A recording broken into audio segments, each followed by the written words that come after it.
ಆತ್ಮೀಯ H16 news ಅರ್ಥಾತ್ ಸಿದ್ದರಾಮಯ್ಯಗೆ ಸ್ವಾಗತ. ನಾನು ನಿಮ್ಮ MI ಅಥವಾ ಮಲ್ಲಪ್ಪ ಜೋತಾವರ್. ಆತ್ಮೀಯರೇ, ನಿಧಾನಕ್ಕೆ ಯುದ್ಧದ ಕಾರ್ಮಗಳು ಕಡಿಮೆ ಆಗ್ತಾ ನಡೀತಾ ಇದ್ದಾವೆ. ಮೋಸ್ಟ್ಲಿ ಅಮೇರಿಕ ಅಂದ್ಕೊಂಡಂಗೆ ಆಗಿದ್ರೆ ಇಷ್ಟೆಲ್ಲ ಇರಾನ ಅಮೇರಿಕ ಸ್ವತ್ತಾಗಿಬಿಡ್ತಿತ್ತು, ವೆನಿಜುಲಾ ಆದಂಗೆ. ಆದರೆ ಇರಾನದಲ್ಲಿ ಆದಿದ್ದೇ ಬೇರೆ, ಇತಿಹಾಸ ಬದಲಾಗಿಬಿಡ್ತು. ಕಳೆದ 50 ವರ್ಷಗಳ ಇತಿಹಾಸದಲ್ಲ, 1945 ಇಲ್ಲಿವರೆಗೆ 75 ವರ್ಷಗಳ ಇತಿಹಾಸದಲ್ಲ ನಿಧಾನಕ್ಕೆ ಮೇಲೇರಿ ಬಂತ ಅಮೇರಿಕ ಇವತ್ತು ಜಗದ ಸೂಪರ್ ಪವರ್. ವೈಜ್ಞಾನಿಕವಾಗಿ ವೈಚಾರಿಕವಾಗಿ ಮುಂದುವರೆದದ್ದು ಎಲ್ಲ ದೃಷ್ಟಿಟ್ಕೊಂಡು. ಅದೇ ಕಾರಣಕ್ಕೆ ಒಂದು ಓಪನ್ ಮಾರ್ಕೆಟ್ ಇದ್ದಂಥ ದೇಶ, ಅದರಲ್ಲೂ ಮುಖ್ಯವಾಗಿ ಭಾಳಷ್ಟು ವಿಷಯಗಳು ನಮ್ಮ ಎದುರಿಗೆ ಬರೆದು ಹೋಗ್ತಾ ಇರ್ತದೆ. ಶ್ರೀಮಂತರ ಆದರು ಇವರೆಲ್ಲ ಅಂತೇಳಿ. ನಾವು ಸಾಕಷ್ಟು ದುಡಿತಾ ಇದ್ದೀವಿ, ರೈತ ಸಾಕಷ್ಟು ದುಡಿತಾ ಇದ್ದಾನ, ಆದರೂ ರೈತ ಸಾಹುಕಾರ ಆಗೋದಿಲ್ಲ, ಕೋಟ್ಯಾಧೀಶ ಆಗೋದಿಲ್ಲ, ಲಕ್ಷಾಧೀಶ ಆಗೋದು ಕಷ್ಟ, ಸಾಲಗಾರ ಆಗ್ತಾನೆ. ಆದರೆ ಇವರೆಲ್ಲ ಏನಪ್ಪ ಹೆಂಗೆ ಆಗ್ತಾಯಿದ್ದಾರೆ ಸಾಹುಕಾರಗಳು ಇವರು? ನಾವು ಮೊದಲ ಇಲ್ಲ ಶಸ್ತ್ರಾಸ್ತ್ರ ಮಾರ್ತಾರೆ ಅಮೇರಿಕದವರು, ಬುದ್ಧಿವಂತರಿದ್ದಾರೆ ರೀ, ಜಗದಲ್ಲಿ ಅತ್ಯಂತ ಶ್ರೇಷ್ಠ ಇದ್ದಾರೆ ಹಾಗೆ. ಅದರ ಮೂಲ ವಿಷಯ ನಮ್ಗೆ ಇವತ್ತಿನವರೆಗೂ ಅರ್ಥ ಆಗಿರಲಿಲ್ಲ ಭಾಳಷ್ಟು ಜನರಿಗೆ. ಆ ಸೂತ್ರ ಅಮೇರಿಕಕ್ಕೆ ಗೊತ್ತಿತ್ತು. ವ್ಯಾಪಾರ, ಯಾವುದೇ ವ್ಯಾಪಾರಿ ಆಗಲಿ ಜಗದಲ್ಲೇ, ವ್ಯಾಪಾರಿ ಆಗಲಿ, ಒಬ್ಬ ಇಂಡಸ್ಟ್ರಿಯಲಿಸ್ಟ್ ಆಗಲಿ ಅಥವಾ ಒಬ್ಬ ಔದ್ಯಮಿಕ ವ್ಯಕ್ತಿ ಆಗಲಿ, ತಮ್ಮ ವ್ಯಾಪಾರದ ಗುಟ್ಟನ್ನು ಎಂದೂ ಬಿಟ್ಟುಕೊಡೋದಿಲ್ಲ ಅಂತ. ಅವರು ಸಿಕ್ಕಾಪಟ್ಟೆ ಟ್ಯಾರಿಫ್ ಸುಂಕ, ಪೆಟ್ರೋ ಡಾಲರ್ ಈ ಮಧ್ಯ ಏಷ್ಯಾದಿಂದ ಬರ್ತಾಯಿತ್ತು. ಮತ್ತು ಮಧ್ಯ ಏಷ್ಯಾದಲ್ಲಿರುವ ದೇಶಗಳು ಎಲ್ಲ ಇಸ್ಲಾಮಿಕ್ ದೇಶಗಳು ಹೆಚ್ಚು ಕಡಿಮೆ. ಟರ್ಕಿ ತೊಗೊಳ್ರಿ, ಇರಾನ್ ತೊಗೊಳ್ರಿ, ಅದೇ ಕಾಲಕ್ಕೆ ಇರಾಕ್ ತೊಗೊಳ್ರಿ, ಸೌದಿ ಅರೇಬಿಯಾ ತೊಗೊಳ್ರಿ, UAE ತೊಗೊಳ್ರಿ, ಕತಾರ್ ತೊಗೊಳ್ರಿ, ಇವೆಲ್ಲವೂ ಆ ಒಂದು ಸಮುದ್ರದ ಏನು ಅದ ಈ ದೇಶಗಳ ಸುತ್ತಮುತ್ತ ಸಮುದ್ರ ದಂಡಿ, ರೆಡ್ ಸಿ ಅಥವಾ ಈ ಒಂದು ಗಲ್ಫ್ ಏನದ, ಈ ಎಲ್ಲ ಪ್ರದೇಶಗಳು ಸೂಕ್ಷ್ಮ ಅಭ್ಯಾಸ ಮಾಡಿದಾಗ ಇಡೀ ವಿಶ್ವದ ಎಣ್ಣೆ ಅಲ್ಲಿ ಬಂದು ಸಂಗ್ರಹ ಕೊಡ್ತದಪ್ಪ ಅಂತ. ಹೀಗಾಗಿ ಅದು ಎಣ್ಣೆ ಬೆಲೆ ಅವ್ರಿಗೆ ಗೊತ್ತಿಲ್ಲ. ಕಚ್ಚಾ ಎಣ್ಣೆ ಬರ್ತದೆ, ಅದರ ಮಾಲಕರಿದ್ದಾರೆ ಅಷ್ಟೇ ಅವರು. ಅದರ ಸದುಪಯೋಗ ಮಾಡ್ಕೊಂಡವ್ರು ಅಮೇರಿಕಾದವರು ಮತ್ತು ಯುರೋಪ್ ಖಂಡದವರು. ಅಲ್ಲಿ ರಿಫೈನರಿ ಮಾಡಿ ಮತ್ತೇನೋ ಮಾಡಿ ಶುದ್ಧ ಮಾಡ್ತೀವಪ್ಪ, ನಾವು ಹಾಗೆ ಮಾಡ್ತೀವಿ, ನಿಮ್ಗೆ ಇಟ್ಟುಕೊಳ್ತೀವಿ, ನಾವು ಜ್ಞಾನಿ ಇದ್ದೀವಿ, ಬುದ್ಧಿವಂತರಿದ್ದೀವಿ, ಸೈಂಟಿಸ್ಟ್ ಇದ್ದೀವಿ ಅಂತೇಳಿ ನಿಮ್ಮನ್ನು ಎಲ್ಲ ದಾಳಿಗಳನ್ನು ರಕ್ಷಣೆ ಮಾಡ್ತೀವಿ ಅಂತೇಳಿ ಅವ್ರ ಭ್ರಮೆಗಳನ್ನು ಮೂಡಿಸಿ ತಮ್ಮ ಬ್ಯಾಂಕ್ಗಳನ್ನು, ತಮ್ಮ ಇಂಡಸ್ಟ್ರಿಗಳನ್ನು, ತಮ್ಮೆಲ್ಲ ಜಗದೆಲ್ಲ ದುಡ್ಡು ಮಾಡೋ ದಂಧೆಗಳನ್ನು ಈ ಮಧ್ಯ ಏಷ್ಯಾದಲ್ಲಿ ಯುರೋಪ್ ಮತ್ತು ಅಮೇರಿಕಾ ದೇಶವು ತುರ್ಕಿ ತಮ್ಮ ಆರಾಮ್ ಜೀವನ. ಹೀಗಾಗಿ ಅವರು ರೈತರಿಗೆ ಸಿಕ್ಕಾಪಟ್ಟೆ ಸಬ್ಸಿಡಿ ಕೊಟ್ಟು ಮಾಡಿ ತಮಗೆ ಆಹಾರ ಬೇಕಾದ್ರೆ ಬೆಳೆಸ್ಕೊಳ್ತಾಯಿದ್ರು. ರೈತಗೆ ಅಲ್ಲಿ ಲಾಸ್ ಆಗದಂಗೆ ನೋಡ್ಕೊಂಡು ಹೋಗ್ತಾಯಿದ್ರು. ಆದರೆ ಉಳಿದ ದೇಶಗಳಿಗೆ ಮಾತ್ರ ಹೇಳ್ತಾಯಿದ್ರು, ರೈತರಿಗೇನು ಮಾಡಲಿಕ್ಕೆ ಹೋಗ್ಬೇಡ್ರಿ, ಕೊಡಬೇಡ್ರಿ, ಪಾಪ ಅವರಿಗೆ ಸಬ್ಸಿಡಿ ಕೊಡುವಾಗಿಲ್ಲ ಅಂತ ಓಪನ್ ಮಾರ್ಕೆಟ್ ತಂದ. ಆ ಮೂಲಕ ಒಂದು ದುಡಿಯೋ ವರ್ಗವನ್ನು ಪೂರ್ತಿಯಾಗಿ ಸ್ನಬ್ ಮಾಡಿ ಹೋಗ್ಬಿಟ್ರು, ಬಗ್ಗಿಸೋದ್ಬಿಟ್ರು. ಇವತ್ತು ಅಮೇರಿಕಾಗ ಅದರ ಅಂದಾಜು ಆಗಲಿಕ್ಕಂತಂದರೆ, ಯಾಕಂದ್ರೆ ದುಡ್ಡು ಸಹಜವಾಗಿ ಬರ್ತಿತ್ತು, ಹೋಗ್ತಿತ್ತು. ಇರಾನ್, ಇರಾಕ್ ಎಲ್ಲ ದೇಶಗಳಿಗೆ ಸುತ್ತಮುತ್ತಿದಂಥ ನಮ್ಮ ಅರಬ್ ಕಂಟ್ರಿಗಳು, ಇವುಗಳಲ್ಲೆಲ್ಲ ಎಣ್ಣೆಯನ್ನು ತಾವು ಮಾರಾಟ ಮಾಡಿ, ಏಜೆನ್ಸಿ ಮಾಡಿ, ದಲಾಲಿ ಮಾಡಿ ದುಡ್ಡು ಗಳಿಸ್ತಾ ಇದ್ದಾರೆ ಸಿಕ್ಕಾಪಟ್ಟೆ. ಟ್ರಿಲಿಯನ್ ಡಾಲರ್ಗಳು. ಟ್ರಿಲಿಯನ್ ಅಂದರೆ ಏನು ಒಂದು ಕಲ್ಪನೆ ಇರಲಿ, ಪಾಪ ಜನಸಾಮಾನ್ಯರಿಗೆ ಗೊತ್ತಿರೋದಿಲ್ಲ. ಈ ಒಂದು ಲಕ್ಷ ಅಂದ್ರೆ ಗೊತ್ತದ, 100 ಲಕ್ಷ, 1 ಕೋಟಿ, 100 ಕೋಟಿಗಳಾದಾಗ 1 ಬಿಲಿಯನ್ನ, 100 ಕೋಟಿಗಳು ಏನೋ ಬಿಲಿಯನ್ ಆದಾಗ ಅಂಥ 100 ಕೋಟಿ ಬಿಲಿಯನ್ಗಳು ಟ್ರಿಲಿಯನ್.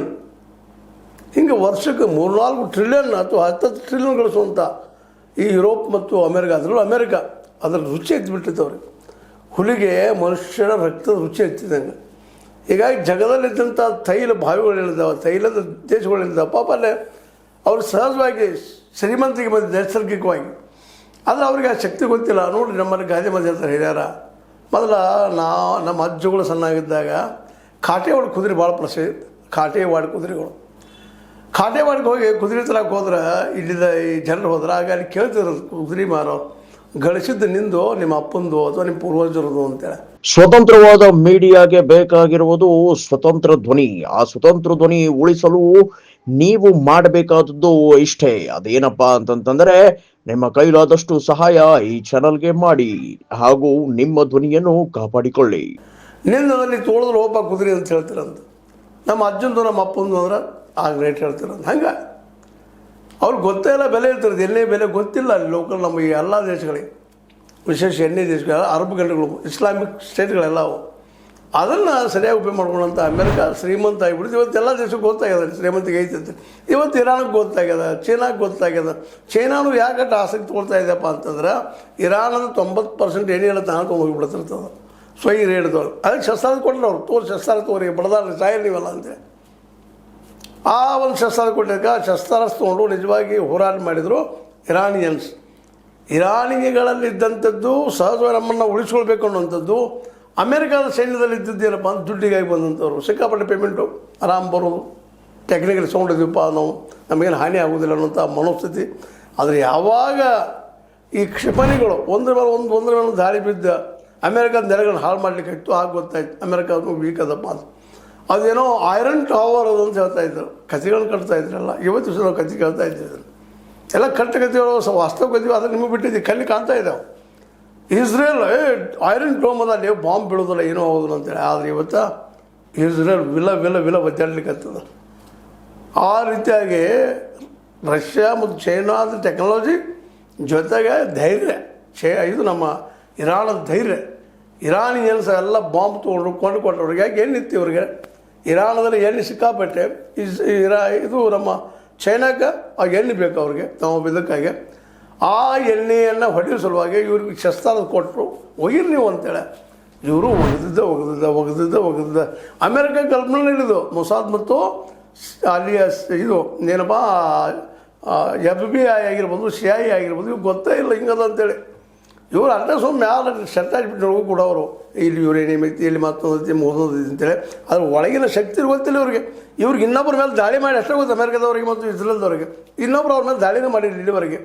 ಎಲ್ಲರೂ ಭಯ, ಏನು ಮಾಡ್ತಾರೋ ಗೊತ್ತಿಲ್ಲ. ಸೂಪರ್ ಪವರ್ ಹಿಂಗೆ ಸುಪೀರಿಯಾರಿಟಿ ಸೇರಿಸ್ಬಿಟ್ಟಿದ್ರು.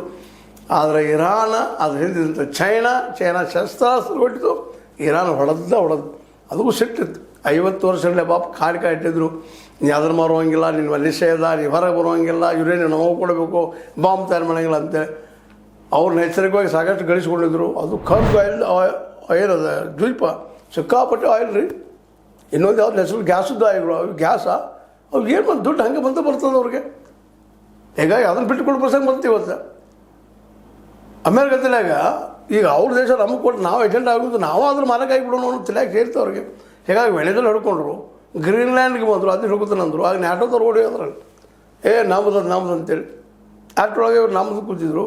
ಇನ್ನು ಇರಾನ್ ಹೊಡೆಯೋದು ಹೊಡೆಯೋರಿದ್ರು ಯಾರಿಗೂ ಗೊತ್ತು. ಮೊದಲು ಇರಾನ್ ಹೊಡ್ಯಾಕೆ ಬಂದರು, 2 ದಿವಸ ಮುಗಿದೇಳಿ ಯುದ್ಧ ಅಂತೇಳಿ. ಅದನ್ನು ನಡೆದದ್ದೇ ಬೇರೆ, ಹೊಸ ಇತಿಹಾಸ ಸೃಷ್ಟಿ ಅದು.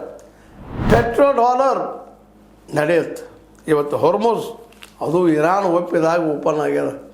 ಹೀಗಾಗಿ ಒಂದೇನೋ ಅಗ್ರಿಮೆಂಟ್ ಬಂದಿಲ್ಲ. ಹೊಸ ಅಗ್ರಿಮೆಂಟ್ಸ್ ಅಮೇರಿಕಾ ತನ್ನ ಹೆಚ್ಚು ಕಡಿಮೆ ಶಕ್ತಿ ಇಟ್ಕೊಂಡಂಗಾಗಿದೆ. ಇವತ್ತೇನದೊಂದು ವ್ಯಾಪಾರದ ಒಂದು ಇದಿತ್ತಲ್ಲ ಕಲೆ, ಅದು ನಶಿಸೋದಂಗಾಗ್ಯದ. ಏನು ಇಸ್ರೇಲ್ ಮೇಲೆ ಬಾಂಬ್ ಬಿದ್ದು ರೀತಿ ತೆಲ್ ಅವೀವ್ ಮೇಲೆ ಆಗಿರ್ಬೋದು, ಮತ್ತೊಂದು ಮೇಲೆ ಆಗಿರ್ಬೋದು, ಜೆರೂಸಲೇಮ್ ಮೇಲೆ ಆಗಿರ್ಬೋದು, ಬಿದ್ದಿದ್ದು ಜನ ಗಾಬಾಗೋದು. ಇನ್ನೊಬ್ಬರನ್ನ ಹೊಡೆದು ಗೊತ್ತಿದ್ದು ಅವ್ರಿಗೆ, ಆದರೆ ಅವ್ರು ಹೊಡಿಸ್ಕೊಂಡಿರಲಿಲ್ಲ. ಈ ಸಲ ಹೊಡೆದ್ರು. ಲೆಬನಾನದಲ್ಲಿ ಪಾಪ ಅವರು ಅಲ್ಲಿ ಹಿಜ್ಬುಲ್ಲಾಗಳು ಹೊಡಿಸ್ಕೊಂಡಿದ್ರು. ಹಮಾಸ್ ಅವರು ಹೊಡಿಸ್ಕೊಂಡಿದ್ರು. 75,000 ಮಂದಿ ಸತ್ತಿದ್ದರು ಪಾಪ ಈ ಧರ್ಮದ ಹೆಸರ ಮೇಲೆ. ಅವ್ರಿಗೂ ಒಳಗೆ ಸಿಟ್ಟಿತ್ತು.